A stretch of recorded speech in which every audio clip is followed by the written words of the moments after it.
Good evening, and thank you for joining me for tonight's bedtime story session. I want you to lie down, rest your eyes, and join me as we journey to slumber.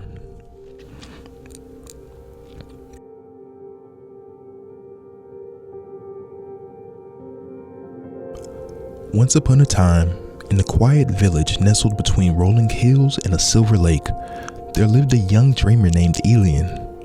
From the moment he could walk, he was drawn to the idea of greatness.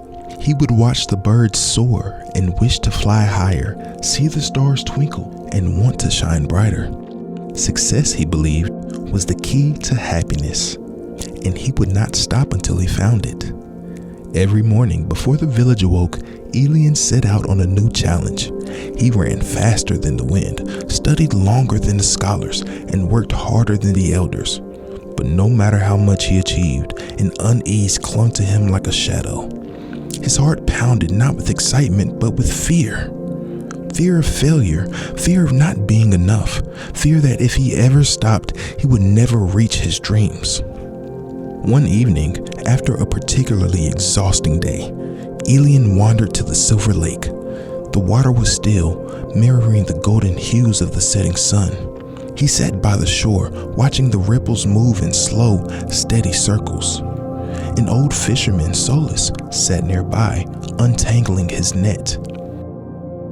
"You seem troubled, young one," Solis said, his voice as gentle as the evening breeze.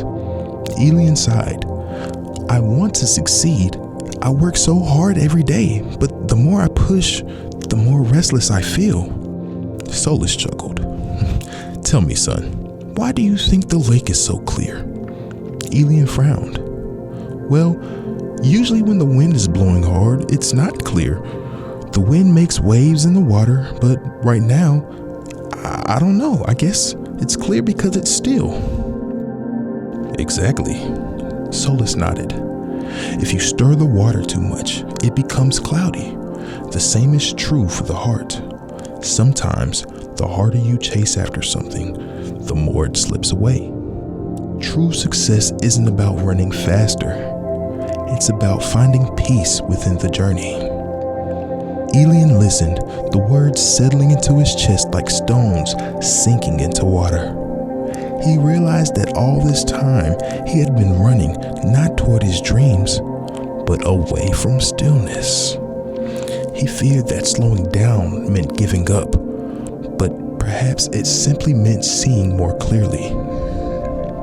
That night, for the first time in years, Elias did not plan his next challenge.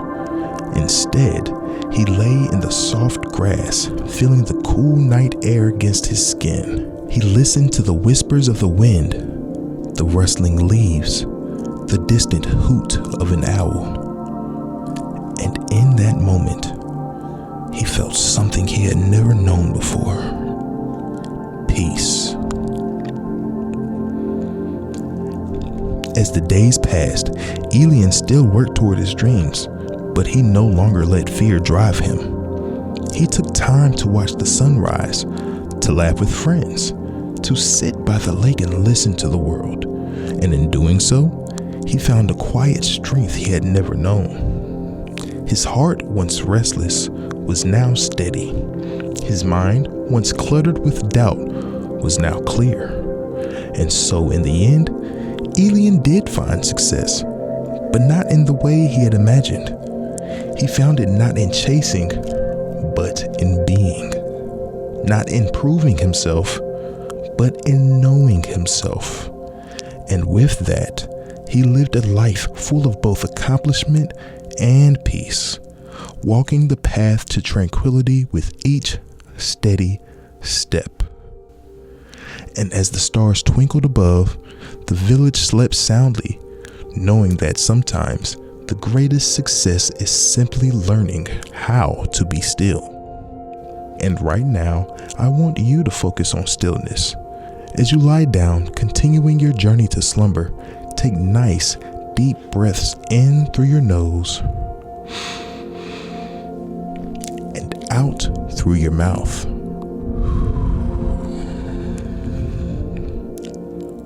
Let your mind settle from the day. Show gratitude for simply being able to draw breath in your body. Your mind may want to wander. Try to resist this, not with force or disappointment, but with love and appreciation, knowing that at any moment, you have the power to recenter your mind on what matters most at this time. Peace. Thank your mind because it's doing what it's supposed to do, but you've got it from here. I hope you have a wonderful, well-rested night and a spectacular day tomorrow. Feel free to meet me back here tomorrow evening, but for now, good night.